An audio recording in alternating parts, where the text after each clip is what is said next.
Hi hello, puri ചപ്പാത്തി ഇതിനൊക്കെ കഴിക്കാൻ പറ്റിയ ഒരു മസാലക്കറി നോക്കാം. ആദ്യം തന്നെ ഉരുളൻകിഴങ്ങൊന്ന് വേവിച്ച് തൊലി കളഞ്ഞ് വയ്ക്കാം. അതൊന്ന് മാഷർ വെച്ചോ അല്ലെങ്കിൽ ചൂടാറിയതിന് ശേഷം കൈ കൊണ്ടോ ഉടച്ച് വയ്ക്കാം. ഒരു പാത്രം സ്റ്റൗവിൽ വെച്ച് അതിലേക്ക് വെളിച്ചെണ്ണ ഒഴിച്ച് കൊടുക്കാം. അത് ചൂടാകുമ്പോൾ കടുകിട്ട് ഒന്ന് പൊട്ടി തുടങ്ങുമ്പോൾ കുറച്ച് ഉഴുന്നുപരിപ്പ് ഇട്ട് കൊടുക്കാം. ഇതിലേക്ക് ഇഞ്ചി വെളുത്തുള്ളി ഇട്ട് കൊടുത്ത് അതൊന്ന് നല്ലതുപോലെ മൂത്ത് വരുമ്പോൾ സവാള, പച്ചമുളക്, വേപ്പില ഇട്ട് അതിലേക്ക് ക്യാരറ്റ് ചെറുതായി കട്ട് ചെയ്തത് കൂടി ചേർക്കാം.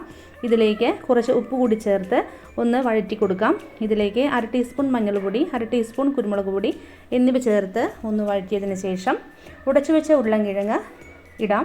അതിലേക്ക് കുറച്ച് വെള്ളം ഒഴിച്ചു കൊടുത്ത് ഒന്ന് മിക്സ് ചെയ്തതിന് ശേഷം കുറച്ച് ഗ്രീൻ പീസ് വേവിച്ചത് കൂടി ഇട്ട് കറി ഒന്ന് കുറുകി വരുമ്പോൾ 1/2 ടേബിൾ സ്പൂൺ കശുവണ്ടി ചൂടുവെള്ളത്തിൽ കുതിർത്ത് ഒന്ന് മിക്സിയുടെ ചെറിയ ജാറിൽ ഇട്ട് അരച്ചെടുത്ത് ഇതിലേക്ക് ചേർത്ത് ഒന്ന് മിക്സ് ചെയ്ത് മല്ലിയില കൂടിയിട്ട് സ്റ്റൗ ഓഫ് ചെയ്യാം. എല്ലാവരും ഒന്ന് ട്രൈ ചെയ്ത് നോക്കണേ. താങ്ക്